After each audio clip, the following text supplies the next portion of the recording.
Hello and welcome to the Roll Jump Media Podcast. I am your host, Ray, and joining me once again are my co-hosts, Jose and Luis. It's been a little while. What's up, guys? What's going on? Hello. It hasn't in a while. Yeah, 3 weeks, I believe. But we're back. we're back, we're ready, and we have a lot to talk about. A lot of things happened in 3 weeks since the 7th. Yeah. No doubt, no doubt. What we're going to be talking about today, we're going to be talking about recently released games. We're going to be talking about how Nintendo shut down a Smash tournament. We're going to be talking about the Game Awards nominees and much more. But before we do all that, we have a lot to talk about as to what we've been playing with the PS5 release and a whole bunch of games that released and all that good stuff. So without further ado, guys, go ahead and take it away. All right. So I'll get started as usual. Um, what have I been playing in these 3 weeks? Just I so haven't much, looked at man. anything. I quit gaming. Just kidding. Oh, snap. um, all right. So first, for the 2DS, Um, I've been playing the same game for like the past, I don't know, 2 months, 3 months. Okay. Uh, Metroid Samus Returns. I've done some progress in the game, and I think I discovered like a new area, two new areas. So uh, I'm getting there. Uh, I I I usually just play the 2DS whenever I can't play the Switch or the PS5. So it's Makes sort of like sense. my to go to like time, spend the game like just sitting on my bed, just play 2DS. Um, But yeah, so that's on my 2DS. Hmm. Hmm. On on the Switch, um, I was playing Mario 3D All Stars. I was still playing Mario Galaxy, and I haven't passed Galaxy because another game came out that kind of like took my attention, which is Age of Calamity. That's the that's the main game that I've been playing That's for the the one past y'all's been waiting week. for that one. I want to hear impressions. Let's go. Yeah. So I mean, so far, I don't know how many chapters there are in the game. I'm in chapter 5. I want to believe that I'm halfway through, but there's definitely so much. Like, there's a lot of content in the game, and I've been enjoying it a lot. I don't want to get into like the details of the story and stuff like that, Yeah, it's because I'm best sure, if we don't. yeah, I'm sure a lot of people want to play it, including people here in the podcast. So, but yeah, I mean, it's great to get back into that Breath of the Wild world, to see the characters again. So in that aspect, like I'm satisfied playing the game. I mean, it's a way different game than Breath of the Wild. Um, yeah, I played Hyrule Warriors, the first one, and I enjoyed the game as well. So being able to like it's fun, it's just killing enemies and doing like missions and stuff like that. And I enjoyed that. So doing that in the Breath of the Wild world, um, uh, which I think it's one of the best games that have come out this past few years. Right. It's great, and it makes me excited to um about Breath of the Wild 2, like the sequel. So I think it's kind of like a reminder, of hey, there's this characters and you'll be able to play them again, hopefully.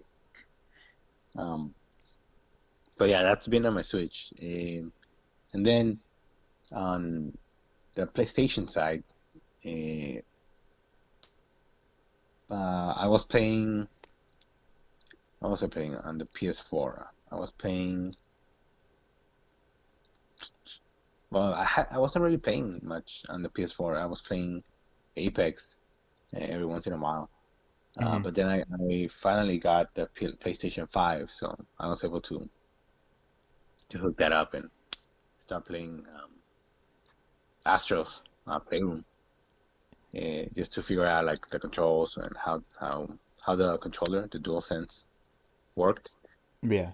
And I'm glad they included Astro's Playroom as a like a demo kind of thing.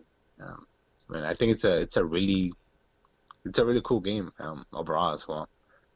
Uh, it's you know I really enjoyed playing that game. Um, and it was like the only game that I could play once I got the PlayStation 5 due to I wasn't able to get another game. Uh, um, and I was waiting for like the for Spider-Man to come in, so it was like the only thing to play. And Apex, that's true, and Apex as well. But Right. yeah, I don't know. Astro's Playroom, I think it's a cool game, and I love all the PlayStation references um, that there are in the game. So it's a really cool, what's it called, like an homage, I guess, to all the PlayStations, to the fans as well, and it's really cool. And Apex as well. I played a few games on Apex on the PlayStation 5. Um, Let's hear about and it. it's great, it's well, I think like the first few games that I played, um, it looks way better on the PlayStation 5. I mean, obviously, um, it looks more stable. Um, uh, but yeah, I Hmm. mean, I still thought, I wasn't able to still get out game. Oh man, But I also play like I play with you and my brother on a squad full squad. and full squad. I think they call it a And three stack. That's the official term really, for that. Three stack. Yeah. damn, I didn't know that. Yeah, me neither. I But barely yeah, figured that out. yeah, it's fun playing as a full squad, with people you know. I remember you said like it's more competent when you play with people you know and you can talk to. Yes. Uh, but I mean, on my side, I mean, the connection, I guess, it's like it really sucks. But the few games that we played together, at the beginning it was kind of like a lot of lag for us on our side. But I hear you. and that's probably like my only gripe. But that's probably just on me and our internet connection. But I mean, other than that, it was really fun. Um, but yeah, I think that's pretty much it. What I've been playing. Um, it's a few games, but I've been playing a lot of those games. Right. Yeah. That's pretty much it. Cool. After we finish talking about our games, we can just kind of like talk about the PlayStation 5 in general, how we received it, like how we feel about the console itself, like once we run through the games. I think that would be interesting. Yeah. Okay. Jose, do you want to do yours next, or should we change it up? No, I'll go ahead and go. All right. So for me, it's been surprisingly calm. I think I haven't played a lot. Um, I think I don't know if I already covered this, but um, in the last podcast we did I mention the Pokemon DLC in the last podcast we did? I feel like you have, but if you have more to say, let's go ahead and talk about it. Um, oh well, I mean, obviously in those 3 weeks, I did play the DLC, the Pokemon DLC. Mm-hmm. I haven't actually completed it, only because I mean it's just catching more legendary Pokemon. Um, but yeah, as far as like the main storylines go, I did complete them. I enjoyed it a lot. I think it did Nice. so compared to the first DLC. I think this one does a much better job at engaging the player. It's a lot more material. Um, and yeah, I mean, I think this is just like the end of it. Just marks the end of this. cycle, I guess you could say. So it was a nice, it was an all right um, generation. Let's put it that way. Hopefully, they improve a lot. This was the first Switch title. A lot of people had way crazy expectations, Yeah, they could expecting have a fooled me with the Switch title thing, but expecting a Breath of the Wild title, um, style of game. Um, true. but I mean, I think it could have been better, but there's obviously a lot of room for improvement. So just looking forward to that. Um, I've also been playing Pikmin, and I actually completed the main storyline in like a week, I think. It's a pretty fun game. I enjoyed that. I'm thinking of because there's missions in there, and I've been doing those as well. Um, right now, I haven't really been playing on the Switch a lot because Luis kind of just took over with the Age of Calamity. The number one Um, Zelda fan.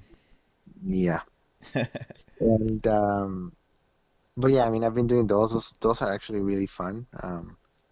And I'm trying to 100% it, just because it is easy enough to for it to not be an excuse, for me to not 100% it. So, Okay. but yeah, it's really fun. And then, I mean, the usual Animal Crossing. I mean, that's a constant. Um, True. just uh, the recipes, participating in the holiday events, things like that. Um, but yeah, aside from that, it's been pretty chill. I haven't played Age of Calamity. I haven't touched the PS5 uh, at all. Um, Wow. I know, but I mean, my brothers kind of take over that. So maybe eventually, once things calm down, I'll play it. Um, but yeah, that's been pretty much it for me this past couple of weeks. Okay. Dope, dope, dope. For me, I actually did something that I don't do often, and I actually completed a few games since our Nani? last podcast. Yeah. So I'm gonna hit y'all with the 1, 2, 3 punch, and that is Miles Morales. Finished that. I also finished Mirror's Edge Catalyst. I was true to my word, and I did finish it. And I also finished Resident Evil 4. So we have a lot to talk about here. What about God of War? What is that game? I don't comprehend Who? that. What should we talk about first? I mean, since PS5 is new, Miles Morales is the hotness. We'll talk about Miles Morales. And I know Luis has Miles Morales and he wants to play that, so I'll keep it general. So Miles Morales, Marvel Spider-Man Miles Morales is basically Marvel Spider-Man, but just saucier. It's just cooler to play because Miles Morales he's Puerto Rican and African American, so that means that he has his own style to how he takes on being Spider-Man. So his tricks in the air and how he animates as he swings and all that good stuff, it's much different than Peter. It's less formulaic and more like of a freestyle kind of mobility, which is really sick. And it also comes through in his fighting style and having another perspective on well we kind of got it in Spider-Verse, but having Miles Morales be Spider-Man and how he confronts the obstacles that come with being Spider-Man as opposed to Peter was a good juxtaposition that I think I don't know. It's just it's.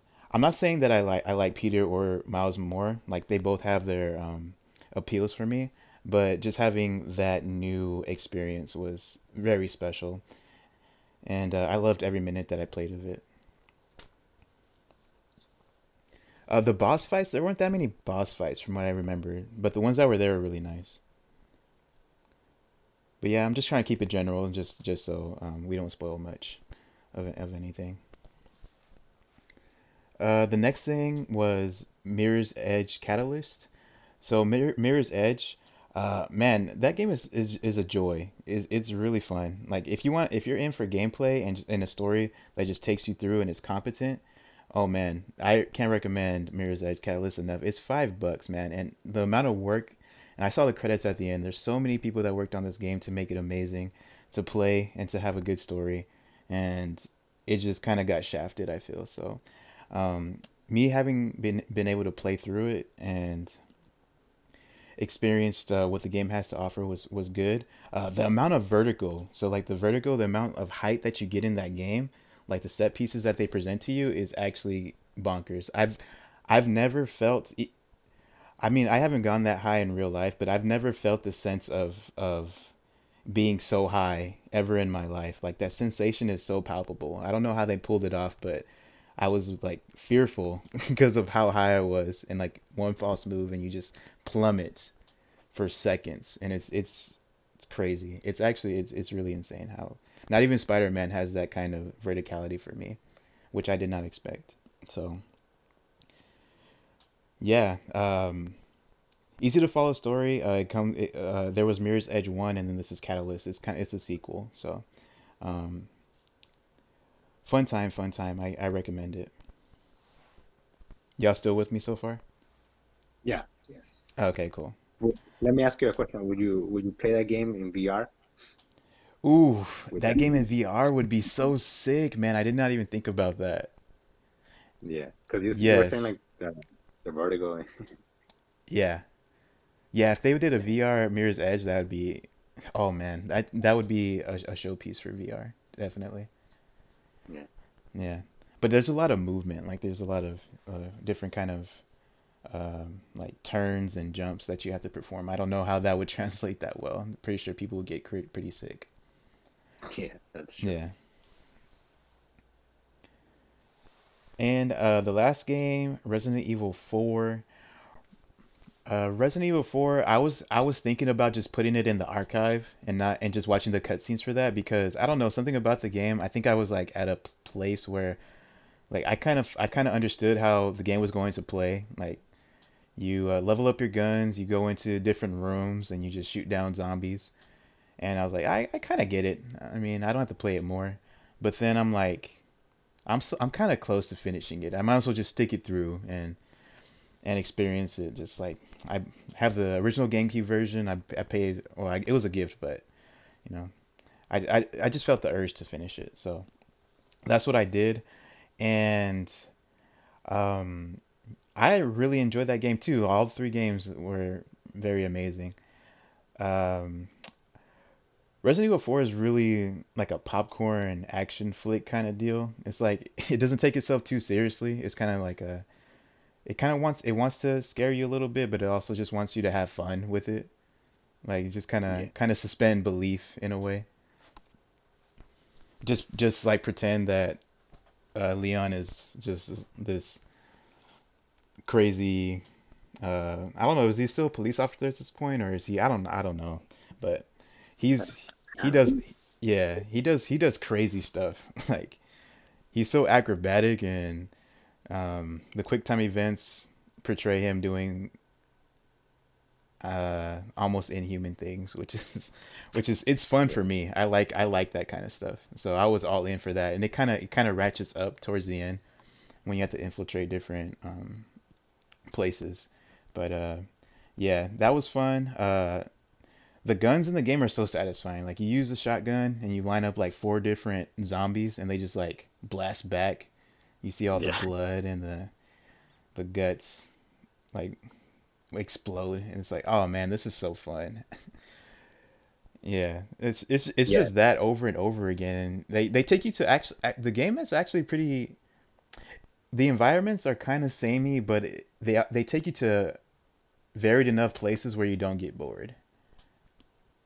Right. So I did appreciate that, and I did die 73 times in this game. I don't know if that's normal or if I was just kind of bad at it, but do you remember dying that much or having that much trouble?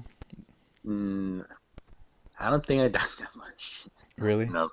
Yeah, and I Yeah, played it on normal too. I don't know what was my problem, but you are getting just getting used to it, I guess. yeah. And I towards the end, I don't think I died as much. I think it was towards the beginning and the middle that I Yeah, was it makes getting sense. handed to. Yeah. So it still holds up. It still holds up. I think it's a really good game. It's one of those games where the controls, they're antiquated, but you just have to give it some time. Like I was gonna dismiss it at the first like hour or whatever because the controls they're tank controls.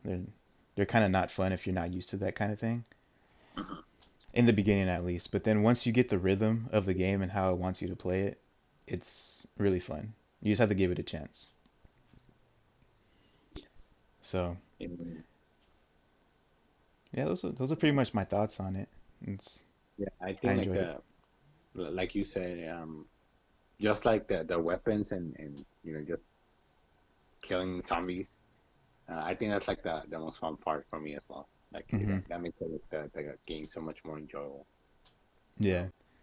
You know what? I'm gonna do a spoiler warning. Spoilers Mhm. for a character in the game. So if you don't want to get spoiled for that, just like not listen for a minute and then come back. So the dude, what's his name? Krauser? Mhm. Yo, did you if just thinking about that, do you think I love that part of the game? Or do you think I hated Eh, it? I think you liked it. Heck yeah, dude. I love that part of the game. Just like Yeah. the knife fight when you're introduced to him. Yeah. And then you have to use the knife to like kill him, That- like That's when he true. You transforms. can use like a weapon.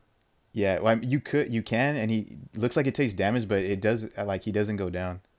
So I Hmm. guess you can't. But knife fight, 10 out of 10. All right, spoiler over. That's what I just wanted to get that off my chest.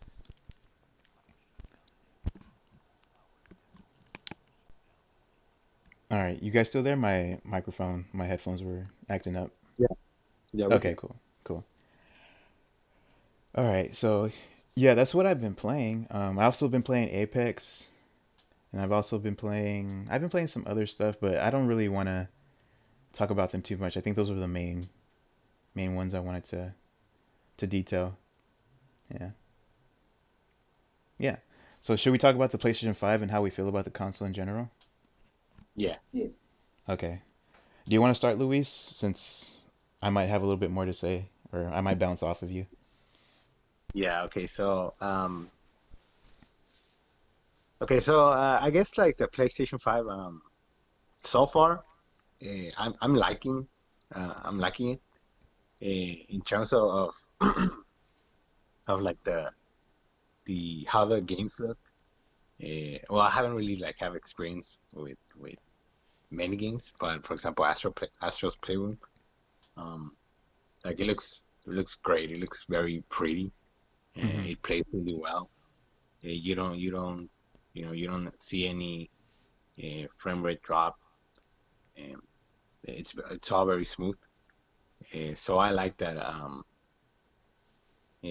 mean, we can get into all like the whole specifics of like the design of the console, and I mean, just by that, like when I finally got the PlayStation 5, like it's kind of like um, what's it called, like mind-boggling, I guess, when you actually have that PlayStation 5 in front of you, because I mean, Yeah. it is a pretty big console. Um, and so yeah, like in terms of design, I'm not really that big of a fan of the design, but I mean, it is what it is. Yeah, Mm. but in terms of like the power it has, like I said, the games they look really nice, and they're really really smooth. Um, I hear the you. I've had a few problems with it. Like I've been well. from with the time I've had with the PlayStation 5, because I haven't been playing it as much as like let's say for my brother has. Yeah, I've been playing on the Switch more, but I had the opportunity to like explore the menus and all of that. that's what I wanted to get And into. Yeah, yeah, yeah. yeah, um, it's I don't know. I don't know if it's because I'm used to the PlayStation 4, but or maybe I don't know like the shortcuts to different actions or whatever. But for example, once boot up the PlayStation, you see the games menu, right? Because there's like the games menu and then there's just the media menu. Hmm. Uh, do you have to press the PS button, right, to be able to let's say like the bottom menu, right, to see to turn off the PlayStation or to see what games are active and so on. Uh, Yeah, at least that's the way I've been doing it. I don't know if there's another way. it's just like Uh, a quick press, right? It's not a hold. yeah, it's just a quick press. Hmm. Um, I guess I mean it's very fast. You just press it and you can do that. Yeah, So I guess in terms like if we compare it to the PlayStation 4, yeah, um, it's a little well for me it was a little more confusing. It took more time for me to figure out like how to turn off things and how to see my username it's stuff. because it's just Mhm. it's the opposite. That's why, because a PS4, Yeah, it's you hold to turn off the console and to bring up that menu, right. and you So press it in order to bring in the in-game menu. yeah, Yeah, and yeah. then So on the I guess PlayStation, oh, go ahead. I was gonna say. So I think it might just be me not being used to it yet. Um, but I guess it was a little like, where do I go? Like how do I see like my information, my friends, Yeah, all that. It's another the console. Um, but I mean, it's just a little nitpick, I guess. yeah. I gotta Eh, correct myself because I'm getting confused now. Because like the PS4 you hold it and then you press it if you're in a game, right? In right, the PlayStation 4, you press it once and it brings you to where all your games and stuff are. right. The main like the menu, I guess. Yeah, yeah, yeah. And if you do the same thing for PlayStation, it just brings up like it doesn't take you to the main menu. It takes you Right. to It that took little you bar. right. Yeah, so it's kind of like the opposite inputs for the PlayStation 4 are kind of what would be normal for PlayStation 5. It's yeah, you have to get used to it. Right. Yeah, And my bad. Continue. no, no, like basically, and even Yeah, when you say it, it's a little, it takes time to get used to it, and it's a little confusing. yeah, And it makes sense. It's a new console, and you have to figure out true, those things. true. And what else? I guess like one of the main problems that I had, I don't know if you had it or because I finally got a PS Plus. When was it? Like, well, this I don't know, like 5 days ago, 6 days Oh, ago. you ended up getting it? Yeah, I ended up getting it. Um, and I was like, I went to see the PS collection, just to see what games there were. Oh, okay. And what was it? Like, I don't know, like every time I pressed it, um, like the screen, like it didn't advance, it was just it went like I pressed the PS collection, Mm-hmm. and then it was just like the background screen, and nothing happened. Like I guess Interesting. it froze. And I was looking at online to see if others had that problem, and apparently people have had that problem as well, where they want Mm. to, they press the PS collection and then like the games don't come up, or once they have the games there, they press download and uh, there's an error or something, and that occurred to me. And Huh. I guess some people were saying, that maybe it's that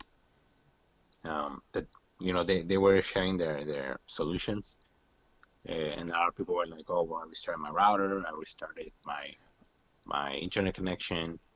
Some Ooh. people like it for them, like what fixed it was they connected it to the Ethernet cable.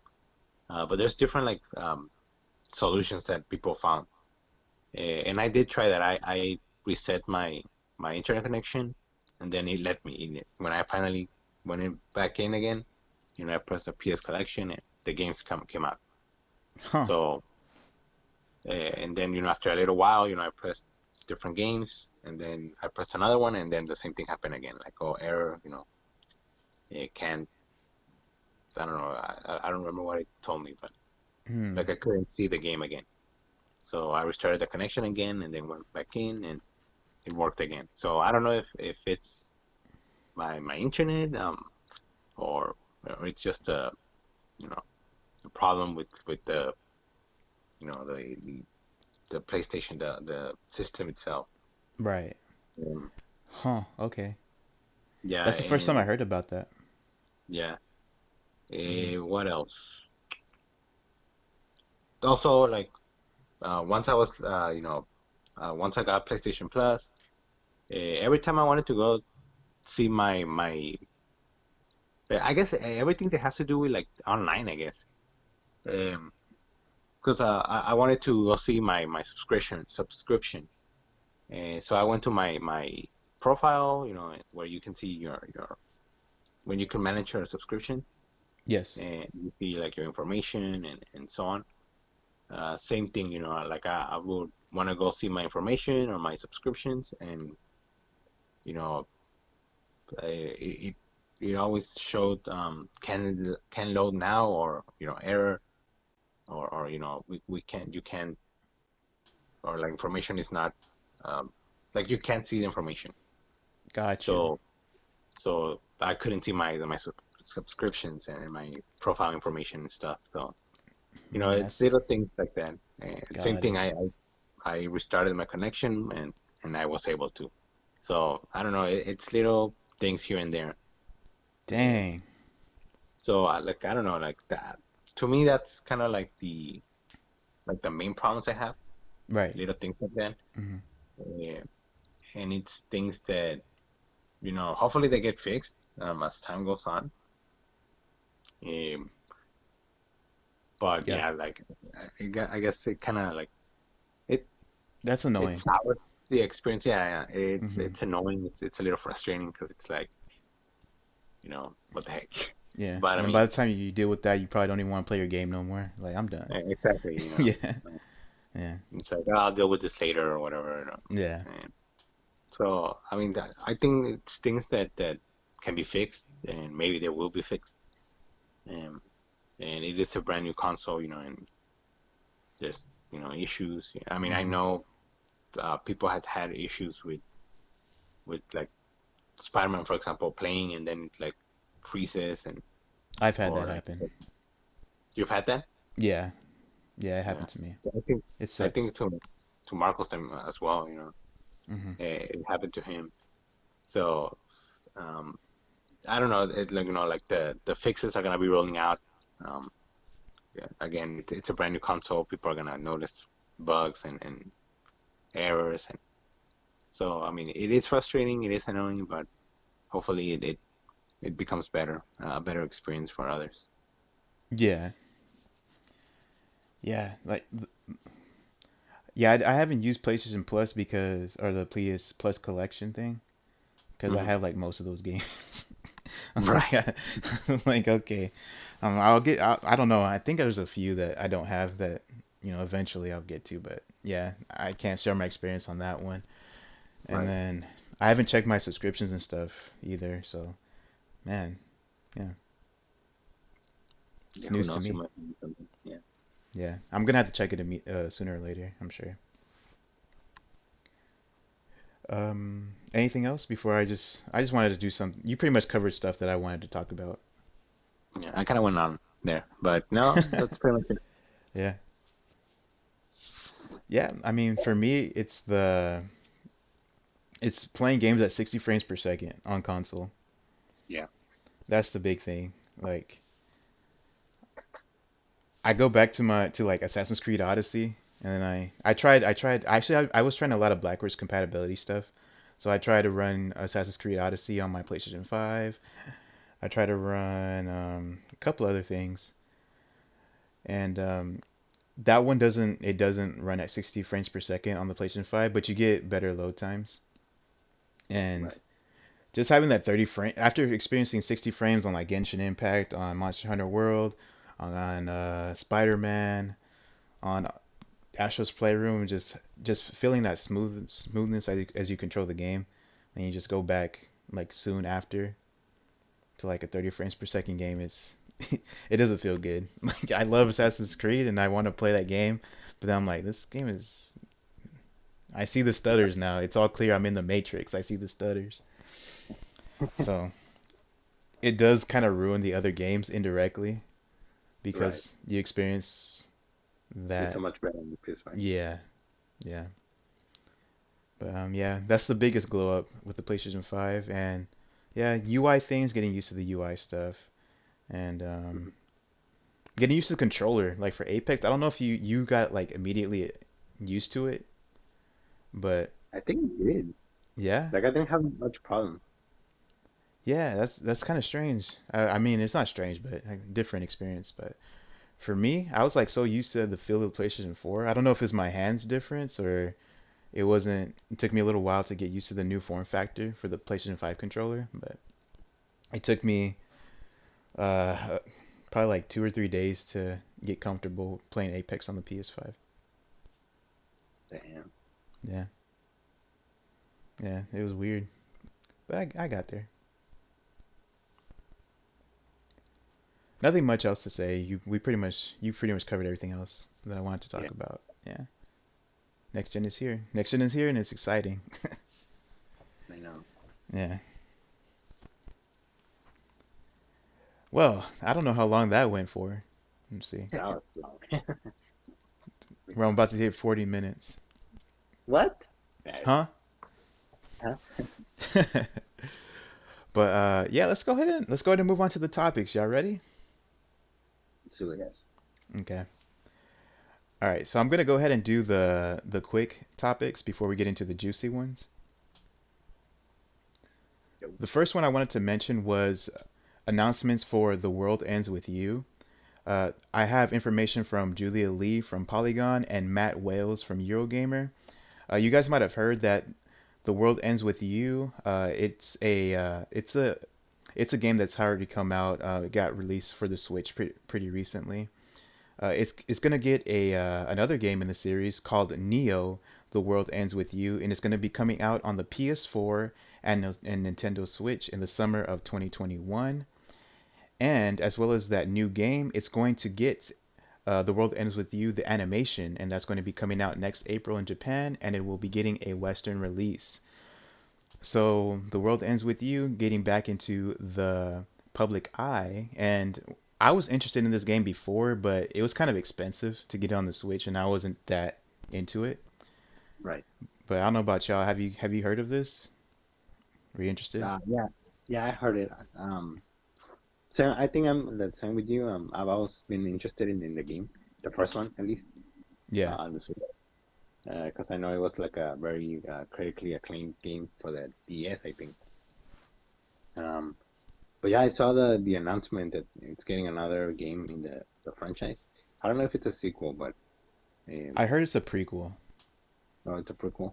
Yeah. But yeah, like just that announcement itself made me, more interested in playing, getting into the franchise. Uh, but I don't know if I'll get the first game.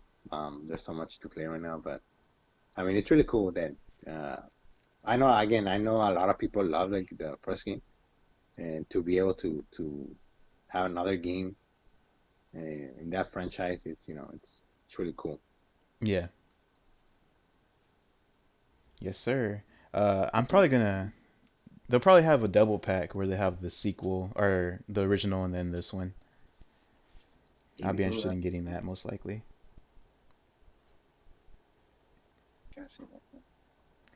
The next story, Red Dead Online is going standalone.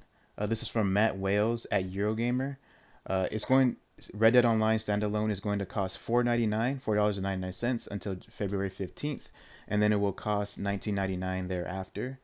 I know that we're not too into Red Dead, but a lot of people are, so I thought I'd mention it. Yeah. Shout out. Shout out. The next thing, Super Mario Maker for Wii U is going to be losing the ability to upload courses on March 31st, 2021. There we go again with the March 31st joint. First date. Yep. Yeah. And the game is going to be removed from the eShop on January 12th, 2021. This is from Michael McWhorter from Polygon. So the original That's Mario Maker, end of an era. End of an era. a very End of short an era. era. Yeah. Two more things I believe there are. Uh, Microsoft hints at turning Xbox into an app for your TV. This is coming from Tom Warren at The Verge. I have a series of quotes that I want to share with you guys. In an interview with The Verge, Xbox chief Phil Spencer has revealed we'll likely see an Xbox app appear on smart TVs over the next year. Spencer previously hinted at TV streaming sticks for Microsoft's xCloud service last month, and this latest hint suggests we might see similar hardware or an Xbox app for TVs during 2021. Microsoft is currently working on bringing xCloud to the web to enable it on iOS devices, and this work would naturally allow xCloud to expand to TVs, browsers, and elsewhere. So xCloud still being prevalent, still expanding. I just kind of wanted to put that out there, just so, because I'm kind of excited about it expanding to other platforms so I can take advantage of it. Yeah, it'd be interesting to see that. hmm And then the last rapid fire news segment, PlayStation teases a PlayStation teases a response to Xbox Game Pass. This is coming from Jenny Zhang at GameSpot. In a TASS Russian news agency interview, I know that's kind of random, but that's who interviewed PlayStation. When asked directly on what Sony might have planned in order to compete with Xbox Game Pass, Sony Interactive CEO Jim Ryan stated that there is news to come. He also pointed out that PlayStation does offer a competitor to Xbox Game Pass already. We have PlayStation Now, and that is available in a number of markets, he stated. So it seems like they have a plan to combat Xbox Game Pass and its appeal and its acclaim amongst critics and gamers. So I like how he just matter of factly stated PlayStation Now. Like PlayStation Now is alright, it's not no Game Pass, but okay.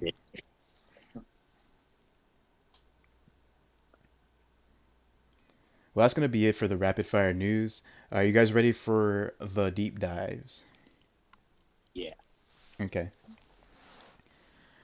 First things I wanted to go over. I know we've been doing like going over reviews for all the games or the major games that came out during the week.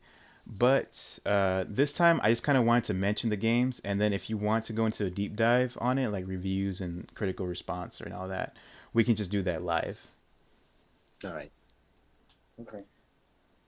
So recently released games, we have the ones I wanted to point out: Assassin's Creed Valhalla, Demon Souls, Age of Calamity, Godfall, Bugsnax, and those are the main ones I wanted to point out. Out of all of those, do you guys want to deep dive into the reviews for any of them? I want to hear Bugsnax. You want to hear about Bugsnax? Yeah. Okay, Bugsnax. This is live, all right?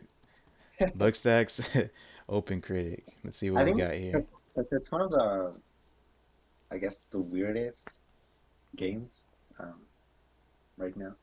Right. So I'm just curious to see like what the reception for that was. Okay. It's essentially a meme. I mean, really? I mean, they're memes. Okay. So I'm on Open Critic, and they have 75 a 75 out of 100 top critic average, and 64% of critics are recommending it. So Ooh. it's like, I don't know, not good, not great, but not bad. It seems like. All right, so here are some quotes. Uh, so Eurogamer, they said, an island filled with critters is the setting for one of the more memorable games of the year. IGN said that Bugsnax is a puzzle adventure packed full of charm, mystery, and surprising amount of emotional depth. PC Gamer says that it's got well-observed characters, and some genuinely weird moments, but the actual bug hunting isn't much fun. No. And lastly, we have Metro Game Central that gave it a 6 out of 10 and says, an ambitiously odd game that has an innovative take on Pokemon style gameplay and features some of the most intriguing characters of the year, but it's rarely as much fun as it should be. Well, Is so I that what guess you were it's expecting, or? uh yeah, yes. I mean, Yeah, it's pretty left field, so right. it was bound to get like some mixed reactions. True. I'm curious about that Pokemon comparison though. Pokemon style gameplay. I'm like, what? I'm like, what? Yeah, Um, but yeah, okay. yeah. Okay. I don't know. It seems like the premise is interesting, but the gameplay is hit or miss with people. Mhm. Yeah. All right. So we covered Bugsnax. What else do we have on that? We have Assassin's Creed Valhalla, Demon Souls, Age of Calamity, and Godfall. If you guys want to hear more about those, or if you have anything to say about them. Do Assassin's Creed. Assassin's Creed. Yeah. Man, I've been looking at Assassin's Creed for, I think, the last, not this week, but the last week. I was really tempted into getting that. I was really tempted. That's what I was wondering. I wanted to ask you about that because from like the reviews or the thoughts, I guess, from people um Yeah. I've seen, they've said that it's a solid game, and it's probably like the best game so far or something like that. And I know you were like a little hesitant about getting it Hmm. back when it was shown off. Yeah. Um, like how do you feel now? Like do you still are you planning on getting it, or are you interested now? Are you more interested now? Hmm. Um, I don't plan on getting it soon. Hmm. The reason why is because the combat and the assassinations, like they almost get there, but they're kind of not up my alley. They look too stiff, and I like my Assassin's Creeds to be fluid. So that's kind of my main gripe with it, from what I've been seeing. Like for example, like when you assassinate somebody on the ground, I don't know if they patched it or whatever, but he'll just swipe the hidden blade at them, and then they'll die. There's like Hmm. no jabbing motion into their throat or anything. It's just swipe, die. I'm like, okay, Okay. yeah. Like this is not what I this is not what I buy Assassin's Creed for. Okay, so on OpenCritic, it has 84 out of 100 top critic average, and 92% of critics recommend it. So pretty great reviews. Summary. So this one has a summary, which makes it easier on me.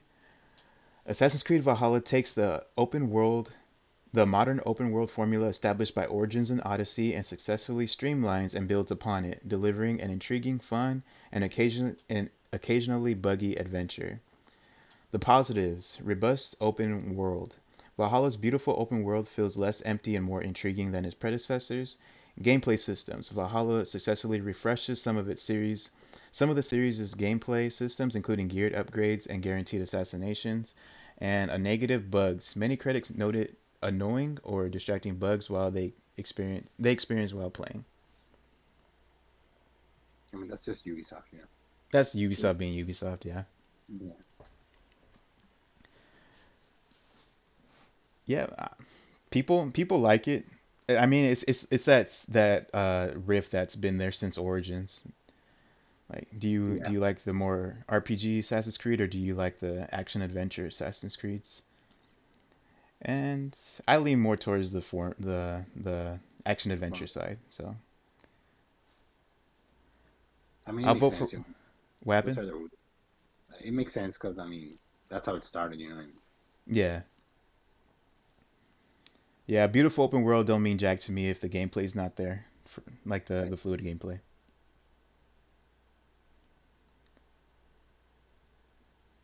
I also saw that it sold like a whole bunch, like the best in the series or one of the best. yeah, So rip me.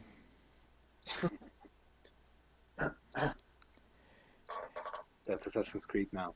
Yeah. Gotta get used to it, right? No. Okay. We also have Demon Souls, Age of Calamity, and Godfall. I mean, we're two in. We might as well just keep going, huh? Yeah. All right, let's go ahead and go with Demon Souls. Man, Demon Souls has just been I just been seeing praise after praise for Demon Souls. Same. Yeah.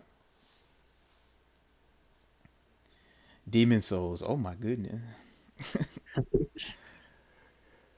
Okay, so on OpenCritic, it has a 92 out of 100 top critic average, and every critic recommends this game on OpenCritic. 100%. Dang, that's crazy. I mean, yeah. Yeah. Copy. Let's see. IGN, they say they give it a 9 out of 10. In Demon Souls, a touch of smart quality of life changes and gorgeous visuals go a long way in modernizing this tough PS3 classic. Uh, Eurogamer says they recommend it and they say there's friction between the original and this lavish remake, but this is a scintillating launch title that shows off the PS5 strengths. Scintillating? Y'all know what that means? Nope. Not me. Yeah. Well, that's what it said. Let's move on. And Metro Game Central also gave it a 9 out of 10, and they said a fantastic remake of one of the most influential games of recent history with stunning visuals and improved technical features that make it easier and less frustrating to play for everyone. So it just seems like it's a faithful remake and then just modernized it from what it was back in the PS3 times. And Right. everybody loved it back then, so I guess there's not much more to say about it. I mean, from what I've heard, people praise the how it looks. Yeah. Um, it makes sense. The PS5, the power is there, Hmm. I mean, since the first time they showed off that game, like it looked really pretty. Yes. All the lighting effects and how the environments just look so realistic. Right. Yeah. Really dope stuff. A lot of people have been have been taken aback by how nice the character creation looks because in the original your character was just like destined to look busted, like ugly. And Yeah. this time you actually you actually can make him or her look nice and people are tripping out. The aesthetics. Yeah. All right. Well, we have Godfall and Age of Calamity. Should we save Age of Calamity for last? Sure. Yeah. All right. Godfall Open Critic. Oof. Dang. All right. Is that good So, or bad? It's probably bad. all right. So Godfall has a 61 out of 100 top critic average, and 10% of critics recommend it. Damn. I saw that 10%. 10%, and I'm like, for real? Mm. Oh, Okay, I got some quotes for y'all. PC Gamer, 65 out of 100. A pleasant, samey slasher that may bore your digits while making your GPU sweat. What? Okay. Huh? Excuse me? A pleasant, samey slasher that may bore your digits while making your GPU sweat. There's something poetic about that sentence. I don't know. Something about it. Games Radar, they say an enjoyable hack and slash looter that plays well despite a sparse, repeating structure. Eurogamer says Godfall offers obnoxiously stylish next gen obnoxiously stylish next gen spectacle, but its appeal only runs skin deep. And then IGN, they have a longer quote. They say, "I'm enjoying Godfall even if it's not doing much to wow me and the repetition of its missions is wearing a bit thin. It's got some fun and satisfying combat, a few genuinely novel mechanics, and graphics that range from absolutely gorgeous to a little over the top, but unless its thin story morphs into more than an excuse to go stab stuff, the grindable action looter structure doesn't seem like it has enough variety to sustain its otherwise expansive customization." It's well thought out, well put. I mean, I was kind of hoping Godfall was the business because a looter slasher. I mean, there's the only one that's comparable in my mind is what I can think of is Warframe, and Warframe I kind of burnt out on it. Yeah. So I was hoping this was gonna fill the void, and it looks worse than Warframe to me. Yeah. Okay, I guess that's a fail. Are y'all ready for Age of Calamity? Yes. Like the Okay, best one of the list. Age of Calamity is it gonna do better than Demon Souls? No, it's Nah, 100%. it's not gonna do better. Okay, so Hyrule Warriors Age of Calamity, Open Critic, 80 out of 100, top critic average, and 81% of critics are recommending it. That's pretty good. Quotes. Yeah, it's pretty good. It's pretty good. It's kind of like it was in the same territory as Origami King, maybe a little bit better. Eurogamer says they recommend it, and they say Zelda gets the Dynasty Warriors treatment once more, folding in inspiration from Breath of the Wild for its best Musou spin-off yet. IGN gave it a 9 out of 10, and they said Age of Calamity boasts compelling combat, a stack of content, and a clever remix of Breath of the Wild's Hyrule. Metro Game Central gave it a 6 out of 10. Let's hear this one. The best Dynasty Warrior style game ever made, which means it's slightly north of mediocre. Damn. Okay. this, Dang, this person does not like Dynasty Warriors. What? Yeah. With simplistic combat, weak storytelling, and a whole lot of repetition. I smell a little bit of bias from this one. Right, I sense that. Yeah, me too. Yeah. And then Games Radar, they say Hyrule Warriors Age of Calamity is an ace accomplice to Breath of the Wild, providing charming backstories to its colorful cast of characters while carrying forward the spirit of experimental gameplay with impressive results. So they're saying it's a good tandem or a good accompaniment to Breath of the Wild. It doesn't Yeah. disappoint. Yeah, from what I played, it doesn't. I mean, again, you get to see these characters again and be able to um like see them, Hmm. and play as them as well. Right, right. Have you tried playing it in co-op? No, Not yet. You haven't seen that. Just kidding. I want to go this alone. Solo experience. Your link. Yes. All right. Well, we actually went through all the all the reviews for the games. Feels good. Feels good. They all deserve their time. Right. Yeah, yeah, they all deserve some attention. Except for Godfall. Yeah. Godfall 2, a little bit less of a Godfall 2. No, not Godfall. Nah, just kidding. Okay, okay, got you. Well, we're gonna keep the Nintendo train going because we have to talk about Nintendo shutting down a Smash tournament. Oh, Yeah. This is coming from, I got the news from Zachary Fairfax from Screen Rant. And I have some quotes here. I kind of want to share it to you because I think that presents it the best way. So just real quick, this is what it says. Quote, "The Big House is an annual Super Smash Bros. Tournament that is also the most popular and competitive event each year.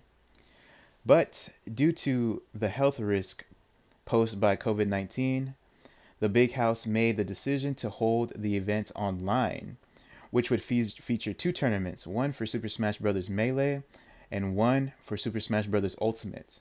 However, Nintendo issued a cease and desist that halted the tournament on the slippery grounds that would require players to use a third-party mod called Slippy to play Super Smash Bros. Melee online." End quote. And this other quote is a little bit more elaboration. Quote, "As Nintendo continues to be seen as negligent toward its Super Smash Bros. Community, professional players have come together to claim that the company is actively holding Super Smash Bros. Back from becoming a viable esport.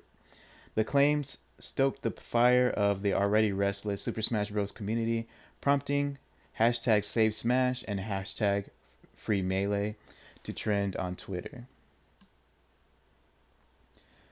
So I think that was a good explanation of the situation. Nintendo ceased and desist because of the third-party mod that would allow Melee to be played online. How do you guys feel about this? Do you think it's warranted? Should they have done it? I think I think Nintendo is so out of touch with fans. Um, I feel like they're shooting themselves in the foot at the end of the day. Hmm. Recently, I feel like a lot of the a lot of the fans have been clashing a lot with Nintendo, and um, I mean it's never a good look when your fans are kind of going against you. Um, Hmm. I just hope that like with all of this commotion, Nintendo starts seeing things or like I don't know, like I think it could bring some sense into the company. Um, because it's ridiculous. It's ridiculous how they treat like fans, how they treat certain you know projects that I mean at the end of the day are made out of appreciation for Nintendo's properties. Yeah. So it's not like they're disrespecting them. It's not. I mean, it's not like they're stealing like loads and loads of money from Nintendo. Like if anything, I feel like it's promoting their um what is it their shoot I forgot the word They're like their their project. intellectual properties. Yeah, there you go. Um, but yeah, I don't know. It's a little disappointing. I mean, yeah, we could go into like, oh well, technically it is, they're right, yada Yeah. yada. But I mean, it's just I don't know, like they're so out of sync with the fans, and it's so Hmm. easy to fix. It's so easy to address this and ultimately give fans what they've been asking for a while now. But they don't see it. I don't know. Hmm. Right. I. It's like Nintendo. Nintendo's the family-friendly company, the gaming company, family-friendly. And I feel like they want to maintain that image so much that they don't want one of their properties to become an esport. I don't know if that's right of me to say, but it kind of feels that way. That they kind of just want Smash Bros to be this family game to experience and to have just that that image, even though there's so much more potential behind. It's kind of big already. I mean, why not just roll with it and become a part of it so that it can just like it doesn't it Well, just yeah. it can just grow and have so much more exposure. And I don't know. I feel like because Smash is like one of the best games ever, and like the esports thing are just they're so much fun to watch. Like just to catch people playing at their absolute best. And I feel like they're not serving that portion of the fandom well in favor of other Right. demographics. I still Yeah, agree. yeah. And I Well, mean, I've been hearing as well that a lot of people from like the Splatoon community as well have been. I think they're banning like the different fandoms because I think there was like an instance where like the for one of their like tournaments, like the prize was like 25 gold coins or something um, for the Nintendo website. I mean, your Nintendo account. what? That's Yeah, I stingy? mean, like that's what I saw. I mean, I'm not sure if it's 100% Right. true or not, True, true. um, but yeah, it's like it's this frustration that a lot of communities, Nintendo communities, feel like they're not investing in it well enough, or they're not taking it as seriously as they could be. Hmm. Um, and I don't know. I think it's a shame that Nintendo isn't really interested in that, because I feel like it is a big part of. I mean, it already is a huge part of gaming, but I feel like we're heading towards a direction where like esports is will become like a legitimate thing, you know? Um, Yeah. and I feel like when Nintendo sees that and realizes that, and they try to create a game that you know is geared towards that, I feel like there's gonna be a lot of backlash, or it's gonna be too late for Nintendo. Um, I don't know. Hmm. Then again, it is Nintendo, and I mean Nintendo could release anything, anything. Put Mario on it and it'll sell. So they don't really have the incentive to try that, I guess. Yeah. It's just frustrating. Nintendo Yeah, has it's been just frustrating lately. it's like you can be frustrated all you want. You see all this money we making? Yeah. Whatever. PS2 era Sony, or They're into the gonna PS3 they're gonna era. PS3 era Sony.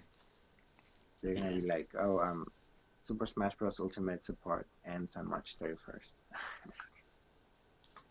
Yeah. All DLC cancel. Imagine. Yeah. I don't.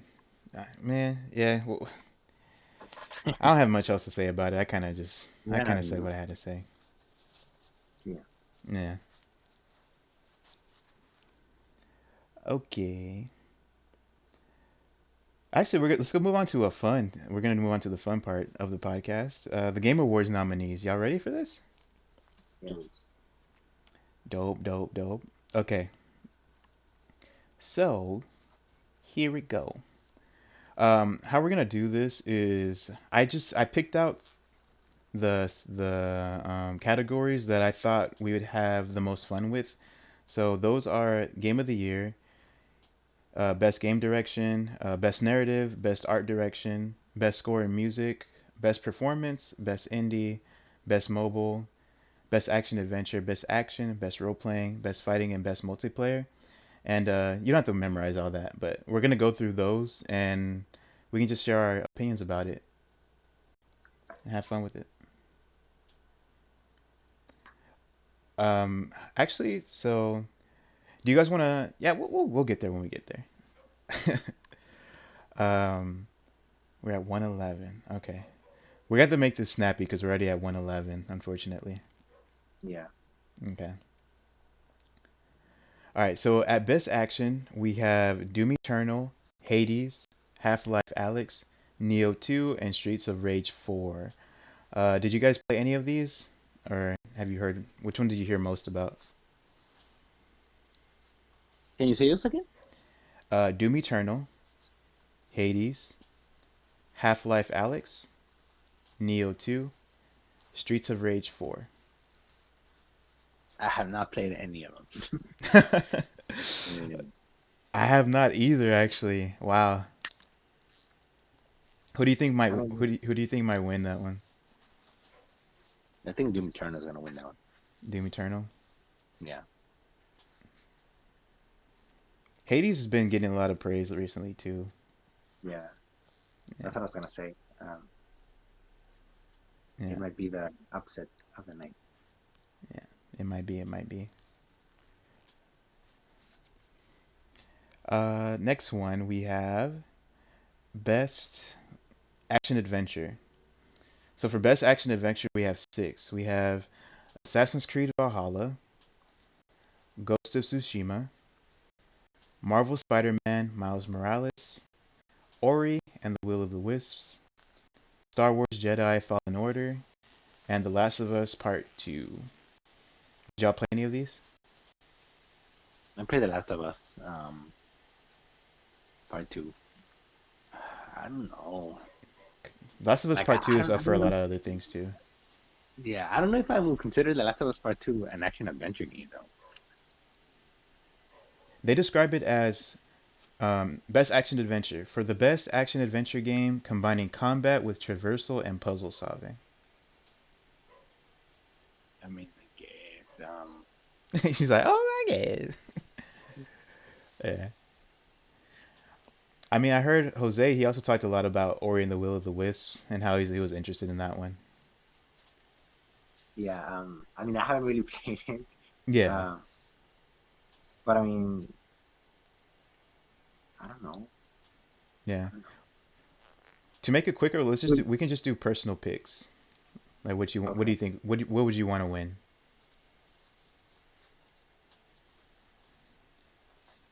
So,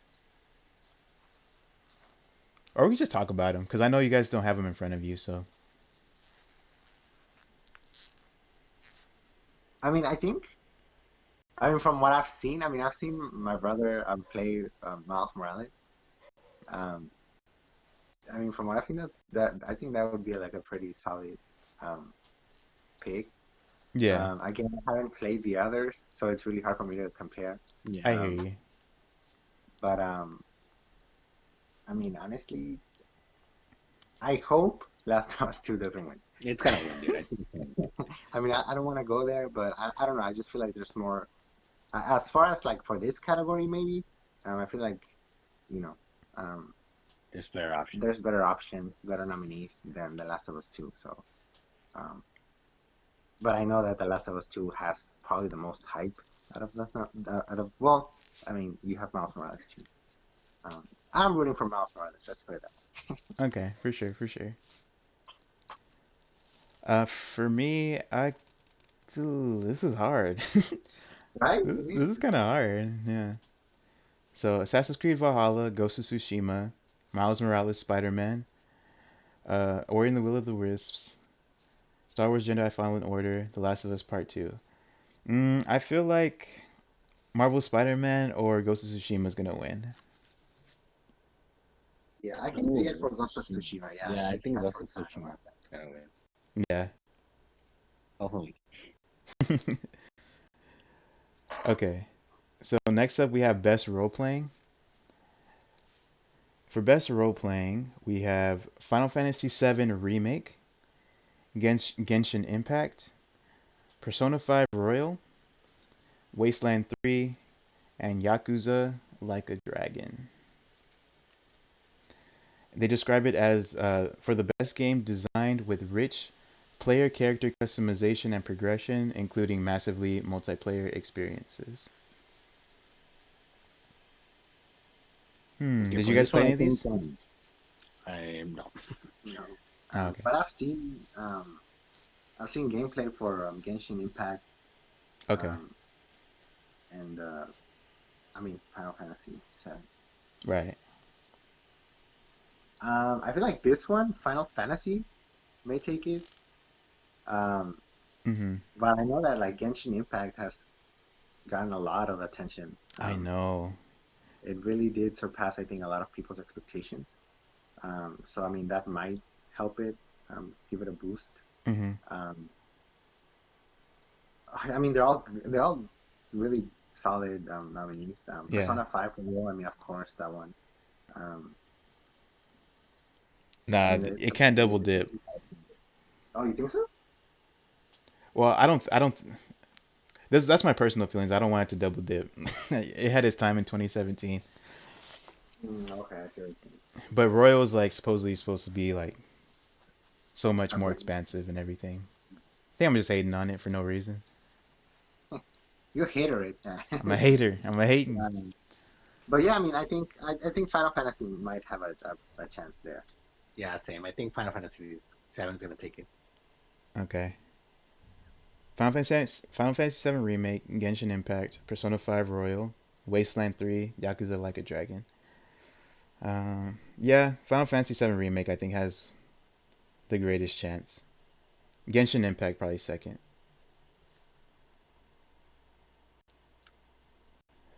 Um, we're gonna go ahead and skip best fighting.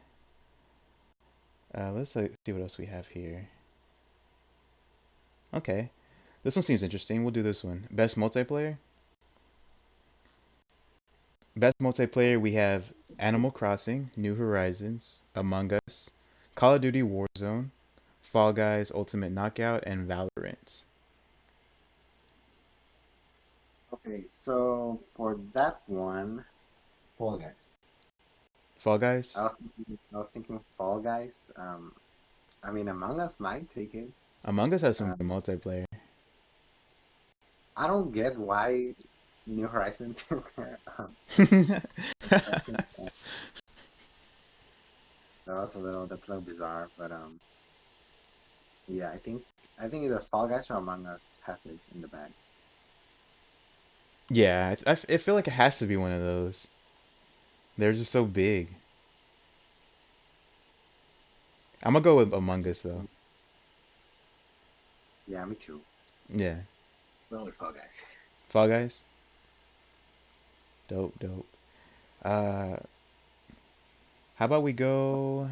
We're gonna go to best mobile because that kind of goes in tandem with best multiplayer. So best mobile game. Actually, not. Well, I guess we can do it real quick. Best mobile game. For the best game playable on a mobile device, we have Among Us, Call of Duty Mobile, Genshin Impact, Legends of Runeterra, and Pokemon Cafe Mix. Pokemon Cafe Mix sweeping. Just kidding. Um, for that one, I think Among Us has it in the bag. I feel like Nah, I Among think Us has to have that one. I think Genshin Impact is gonna take that. Really? You think so? Yeah. Huh. I mean, How about if it plays like trash on mobile though? I don't know if it does, but yeah, I think Among Us has it because Among Us is exclusively mobile, you know? Is it? No, it's not exclusive. Oh no, it's not, huh? It's on PC too, yeah, you can play it on PC. but PC's a mobile But device. I'm I don't know who. That'd be kind of an interesting statistic to see who plays on mobile, how many people play on mobile, how many play on PC. Yeah. I Yeah. mean, as far as I think we have to look at the performance as well on like the actual mobile device. Hmm. Because like you said, maybe Genshin Impact isn't that good on mobile. Again, I haven't Yeah. really played it or seen gameplay of it um, M- on a Me mobile neither. device. But Yeah. but I mean, it is a gacha game, and gacha games are very mobile friendly, I guess. Yeah. Um, so I don't know. Where's Dead by Daylight though? Anyways, so yeah, bruh. Dang. Got him, man. Yeah, I mean, the upset of the night. Just kidding. It's not. That might not have come out this year though. I No, don't I didn't. know. Pretty different. That jab. No, I'm rooting for Among Us though. Among Us was like Me too. Me too. Me too. How do you guys feel that that game came out like in 2018 and it's now getting nominated? I think it's fine. You think it's fine? I think it's fair. Yeah. I mean, it's impossible to like, especially with small developers like these. It's not fair to kind of expect them to, oh, you only have one chance, and it's this year. But like they're indie developers, they're small developers. Hmm. So I mean, True. I Yeah. think it's fine. I think. That's Well, true. talking about indie, we have best indie, and for those we have a game called Carrion, Fall Guys, Hades, Spelunky 2, and Spiritfarer. Hades is gonna take I that. feel like Hades is gonna take that one. I feel like Hades has that one in the bag too. I mean, I don't want to be negative or anything, but I feel like all the nominees for Game of the Year that are nominated in like the other main categories are gonna take it. Hmm. Hmm. I'm just gonna give it the actual Game of the Year. Are gonna give it to Last of Us.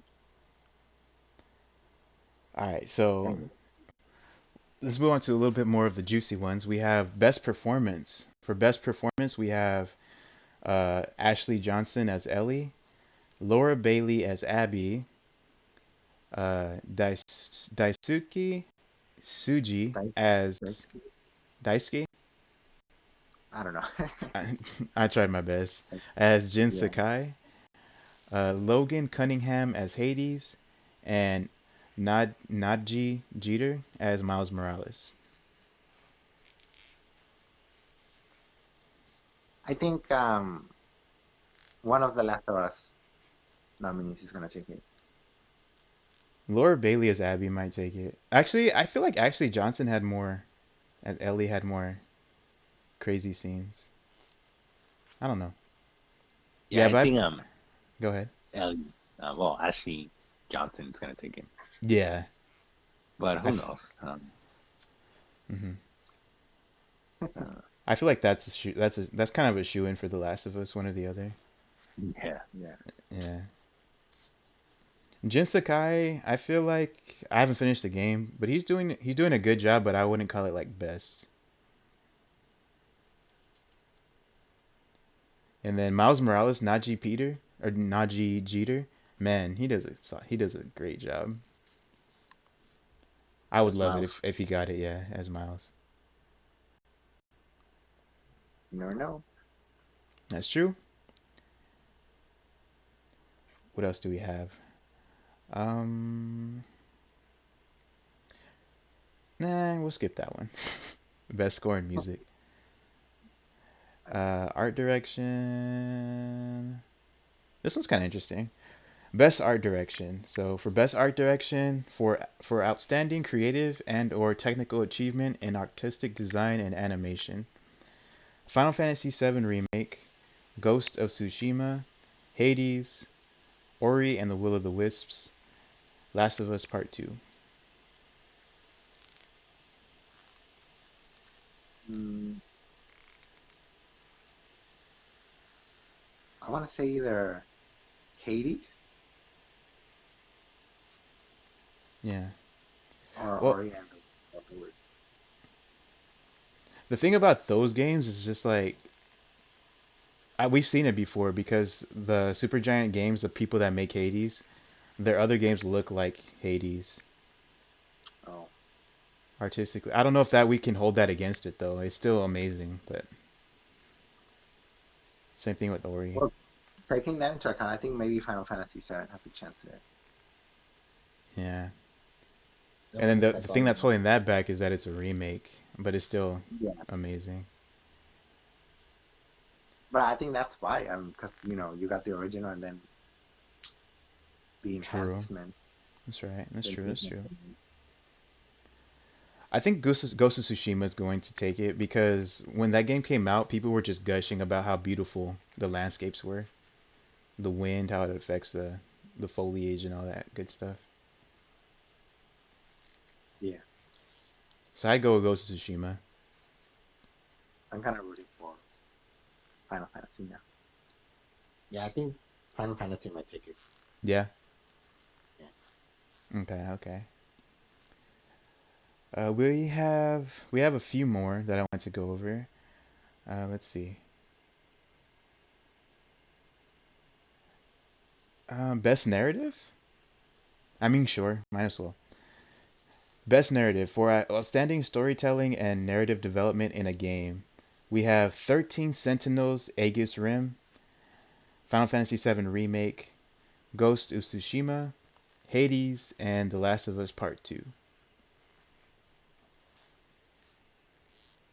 The Last of Us Part 2 is gonna take that one. I think it will too. Same. Yeah. I heard a lot of good stuff about 13 Sentinels though. The gameplay doesn't look too appealing to me from what I've seen, but I heard that game is amazing. Yeah. I mean, for it to be nominated, I think it's the only category it's nominated, no? I'm not sure. But yeah, it's good to Um, see it nominated. yeah. But yeah, I All think right, Last of Us is. Last of Us. The last two we have game direction, best game direction, and then we'll do game of the year. So, best game direction.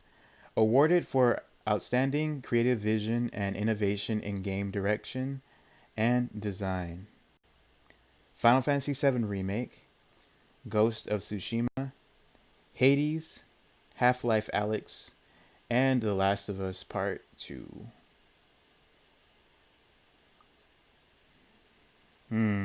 I feel like The Last of Us Part 2 has a strong chance of getting this one too. Same. Yeah.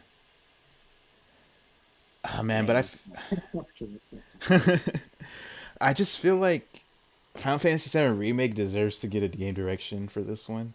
Just how spot on, and they hardly made anybody mad with one of the most beloved games of all time and bringing it to the modern era. Tall task, very tall task. It is actually. They did a pretty good job with that. Yeah.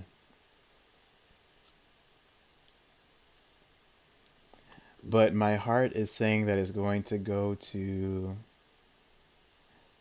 The Last of Us. Last of Us. Yep. Yeah, I think it is. Yeah. My heart says Final Fantasy VII. My mind says The Last of Us.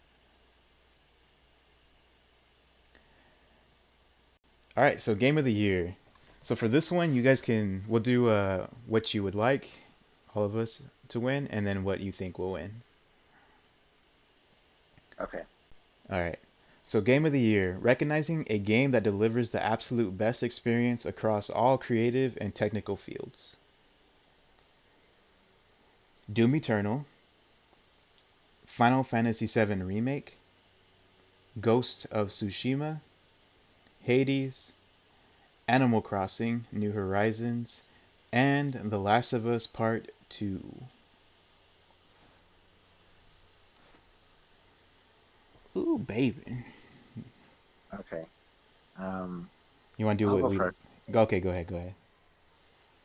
Okay, so I would like Animal Crossing to win. Um, Hmm. Only because I feel like that's the game that no one expects to win. Um, Hades, really? But I mean, Hades got, good praise. It got plenty of praise. Um, Only because I feel like Animal Crossing really did define, especially this year's, chaotic, um, I don't know, everything with the pandemic. Um, so I think it does. I feel like Animal Crossing deserves to win that. Um, what I think is gonna win though is The Last of Us 2. Um, You think I so? think The Last of Us 2 has a lot of hype behind it. Um, I mean, I don't know. I don't know if it met people's expectations. Um, I mean, I know it had its own amount of controversy. Um, so I don't know if that's gonna affect the results, but I feel like The Last of Us 2 has a really good chance of winning. Um, I'm really rooting for Animal Crossing though. Here, here. Yeah, for me, I would like to see Animal Crossing or Hades win.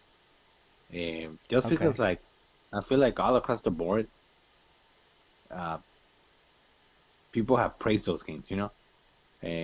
I think Hades more so than Animal Crossing. Like everyone just loves Hades, Yeah. and they're praising it nonstop. And then Animal Crossing, I mean, it received like a lot of praise, but there are some like minor, criticism, like the online like infrastructure and uh like what's it called, like what the amount of things to do, I guess, in the game. But I mean, overall, like Jose said, I think it defined 2020. Um, it's still like a big game right now, and it keeps selling.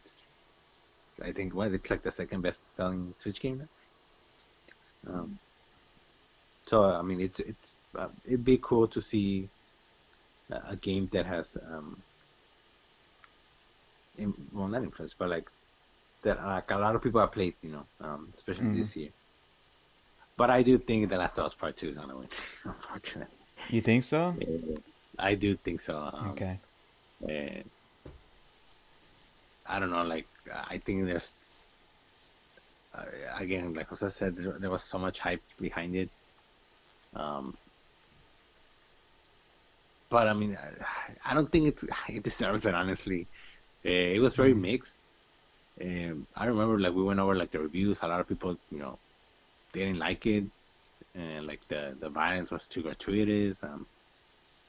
So like hopefully, you know, those criticisms are taken into consideration. Because I mean, Hmm. it would suck to see a game that was so mixed be the game of the year when, I don't know, I don't get, like, it wouldn't make sense. But I don't know, I feel like it will win. Hmm. I think without a doubt, The Last of Us Part Two, it's the most technically impressive game. Right, But it says best experience across all creative and technical fields, and I think that's where you're saying that the right. mixed opinions about the game come into play, which I would think would hurt its chances, but it's The Last of Us. Right. It's like the big game. Yeah, yeah. Do you have any more to say before I do my mine's? No, go ahead. Okay, for sure. Um, for the game of the year,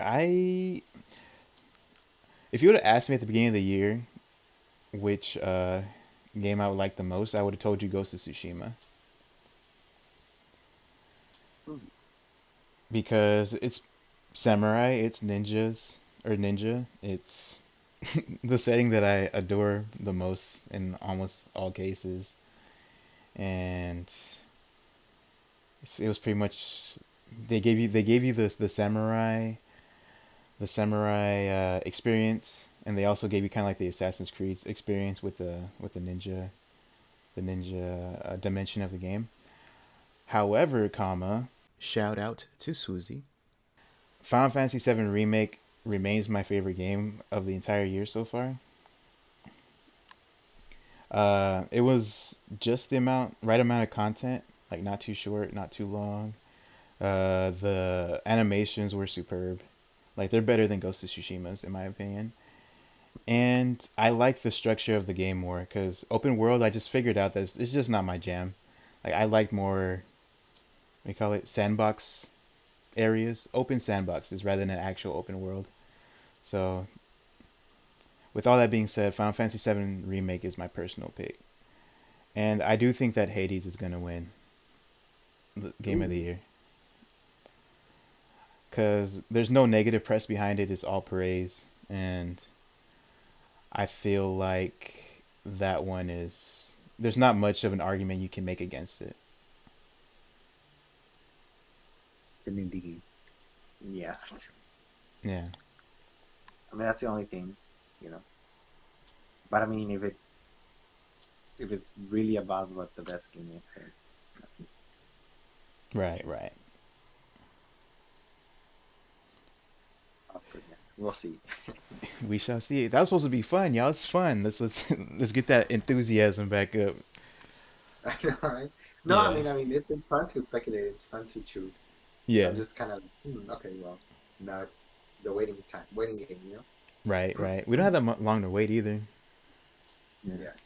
I don't Feels know. It's good. because like, when was it? Was it 2 days ago? We were looking at the golden joysticks, and Hmm. The Last of Us won best game, Oh, that's and right. then they won best direction, I think. Like, I don't know. They took a lot of awards, Okay. but they also took away best what's it called, best developer, and it's like, Naughty Dog was kind of controversial this year. So I don't know. I think just I don't know. I feel Yeah. like all awards are like that at the end of the day. Oh yeah, It's that's more true. of like a Just the bigger one. popularity contest. I hate it. Well, for the Game Awards, we know that there's like 90 something different outlets influencing this, so I don't know how it worked with the joystick awards if they were that diverse in Well, input. actually, yeah, that's true. I think that joysticks was like more like Hmm. fans. Well, Yeah.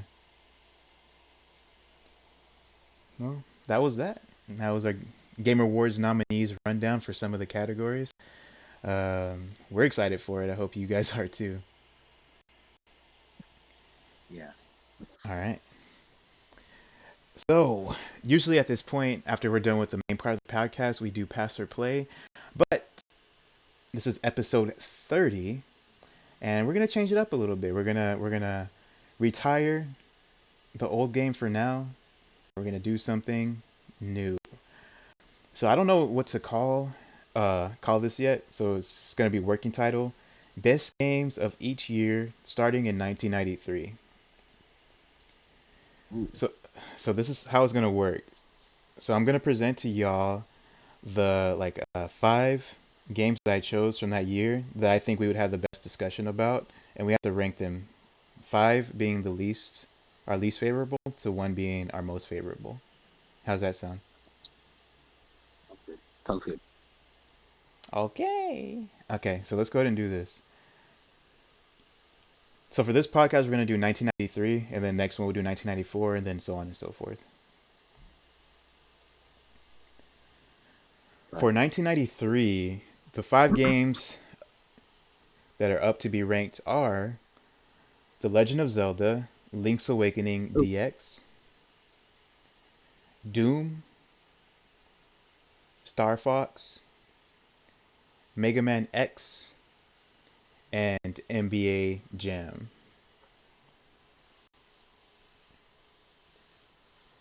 Already know my face. Yeah. All right, Ooh. so the elephant in the room, Link's Awakening. How do you guys feel about this game? I never played it. Well, we've only played the remake, right? The most recent remake. I think it's a really nice game. Um, it's very weird.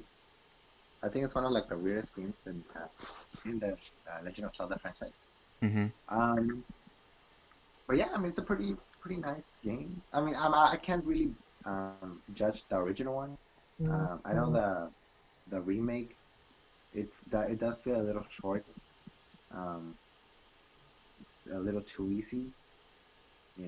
I don't know if all of this carries from the original, but but yeah, it's a short, concise game, Okay. enjoyable.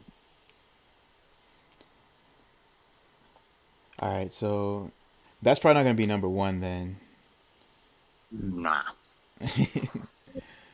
I would argue that Doom would be number one just because of the influence it had on first person shooters. Yeah, that's what I was gonna say. That's Yeah, true. And this is the first game, right, in the franchise? I believe so. Let me double check this. Because if it is, then yeah, I think Doom deserves the first spot, number one spot. Yeah, You said Star Fox 2, right? Star Fox for the SNES. Yeah, so Doom definitely. Yeah, I think Doom. yeah, I'd put Doom at number one. Mega Man X, NBA Jam, Star Fox, and Link's Awakening. Hmm. Mega Man But X, people love to death. yeah, that's what I was thinking. I think for second, it's either Mega Man X or Star Fox. Hmm. I'd put Mega Man X over Star Fox. Ooh, it's kind of hard, dude. That's kind of hard Yeah, I mean, because that. because Star Fox, Mm, what I was like thinking about is like I guess like the influence as well. It doesn't look too good though, like the actual game. I don't think it aged well, yeah. but I mean, what it did at the time, it was different. It looked the whole, 3D, I guess, polygons or whatever. Um, Right. but but yeah, I think Mega Man X, like I don't know, like the way it looks way like better than a lot of the games at that time. Yeah. And like you said, I think it's like the standard for a lot of people, for the standard for Mega Man for a lot of fans and a lot of people. Ooh, man, that's a toughie. Oh, so that has to be those two have to be two and three. Yeah, Um, I was looking up if Mega Man 8 came out before Mega Man X, and it did not. It came out like years after. So Mega Man X I did have think a really big influence. Yeah, Jose? I think Star Fox Star deserves the Fox? second. Only because it's the first game in the entry. I mean, it's the first Hmm, entry in the franchise. I hear that. And I mean, just like Doom, like for it to have influenced or have had the impact that it did on its first entry, Hmm. it speaks a lot about the game and about the franchise as a whole. that's I true. like that. Yeah, I'm down with putting Star Fox at number two. All right. So that would make Mega Man X at number three. If it was my list, I'd put NBA Jam at number four. Have you guys played NBA Jam before? No. No. I mean, you kind of got a taste of it when we played NBA Street. A little taste. It's not the same, but it's kind of the same vibe. It's like you just catch crazy air and do crazy tricks and crossovers. It just implemented that street ball feel into future games, which is really nice. But then we have Link's Awakening. Did Link's Awakening influence like future Zelda games? I know it's like one of the favorite ones. Do you guys I don't. happen to know? It's because I think it's one of those games that they did just to kind of I don't know, fill in the gap for like a Zelda game because it really doesn't add Mm. to the lore. Does it add to the lore? No, not really. It doesn't. Like it's just like a But Zelda, what lore, dude? I guess. I know that it was the first game for a lot of people. Uh, um, but I don't know. I, I don't know. Like I can't say much about it. I don't have a lot of experience with that game. I don't know a lot of its history or if it's of its influence to say. I see. Same with Yeah, yeah. NBA Jam. Because I think like when I think you know what's it called, top down, top down Zelda. Yeah. It's I think the standard is Link to the Past. Link to the And Past. Yeah. that's the Hmm. game that I think about. Right. Um, so Hmm. I don't know. I don't know. I'm split. Yeah, because NBA Jam, dude, that's NBA Jam, and then we had Street, NBA Street, NBA Street 2, NBA Street, I forgot what it was called. Something, one for the PlayStation 3. There was other NBA Jam games, I believe. It was just a wave that just caught on. I mean, it's kind of waning now for 2K and stuff, but back in its heyday, it was a bomb. So then what? So which one's NBA fine? Jam at number 4. All right, well, I'm okay with that. Sure, I guess.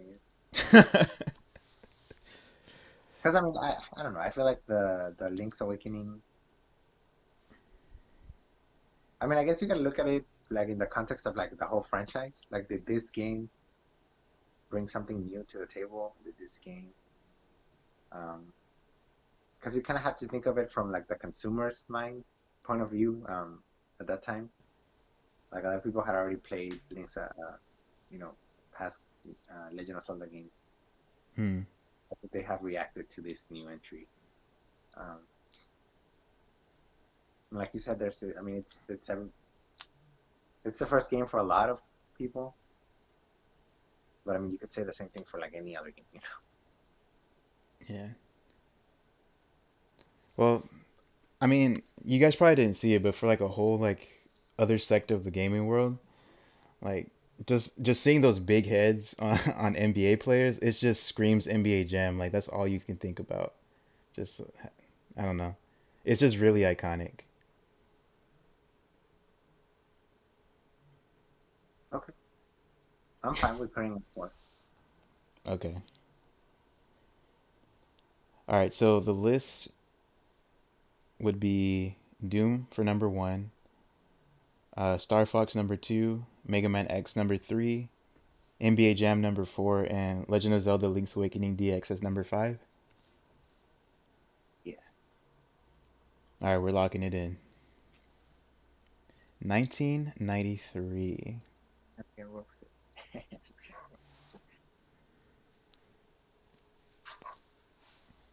All right. How do you guys feel about this one? I did 90. I was gonna start with 94, and those games were like, oh baby, those games are the shiznit. And then I got 93. I'm like, we should probably do 93 first, because the oldest in our group is from 93. Right. So 94 is going to be fun. I don't even know what things are. Don't spoil yourself. I won't. Okay. All right, well, that's going to do it for this episode of our Road Jump Media podcast. Thank you for everybody that's watching. We have been Road Jump Media. We make video game content and sometimes other content, about anime and some other media at times on our official website. We also have a YouTube channel that you can go ahead and check out. This podcast will be on there. We also stream on Twitch if you want to check us out there. And yeah, if you like us, go ahead and check us out on social media too. You can type in your favorite social media and Road Jump Media, and we should pop up. Thank you all for watching once again. And before we sign off, do my co-hosts have anything to say to the audience? Thank you guys for tuning in. See you next time. Keep gaming. All right, thank you. We'll see you next time.